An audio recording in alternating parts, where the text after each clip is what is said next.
కూటమికి సంబంధించిన పార్టీల కేడర్లు చాలా బలంగా పనిచేసి ప్రజల్లోకి వెళ్ళి మరి మొత్తానికి ఆ విజయాన్ని సొంతం చేసుకున్నారు. చేసుకున్న తర్వాత ఏం జరుగుతుంది? వైసీపీ వాళ్ళే వార్నింగ్లు ఇస్తున్నారు ఇంకా. మరి దీనిని బట్టి ఎవరు అధికారంలో ఉన్నారనుకోవాలి? కూటమి అధికారంలో ఉంది, జగన్మోహన్ రెడ్డి గారు సీఎం. మరి వైసీపీలు వార్నింగ్లు ఎలా ఇస్తున్నారు? మీరు గమనించినట్లయితే మొట్టమొదటిగా జగన్మోహన్ రెడ్డి గారు స్టార్ట్ చేశారు. ఏమన్నారు?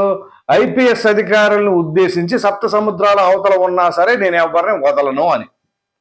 అయిపోయింది కదా, మరలా గెలుస్తాం అని చెప్పేసి అన్నారు. రైట్, అంతవరకు. మరలా ఈ మధ్య మాట్లాడిన మాటలేంటి? 30 ఏళ్ళు అని చెప్పేసి అన్నారు. 30 ఏళ్ళు ఆయనకు 30 అనే నెంబర్ స్టాండర్డ్ గల ఉంచుతారేమో. ఎప్పటికప్పుడు 2019లో గెలవక ముందు 30, ఇప్పుడు 2024లో ఓడిపోయినప్పుడు 30. ఇక 30 ఏంటో అర్థం కావట్లా. సో ఇప్పుడు నేను ఈ ఎపిసోడ్ అంత ఎందుకు చెబుతున్నానంటే, తాజాగా మాజీ మంత్రి విడుదల రజనీ గారు ప్రెస్ మీట్ పెట్టి వార్నింగ్లు ఇస్తున్నారు. ఎవరికి వార్నింగ్లు ఇస్తున్నారు? తెలుగుదేశం పార్టీలో ఉన్న ఎమ్మెల్యేలకి, నాయకులకి.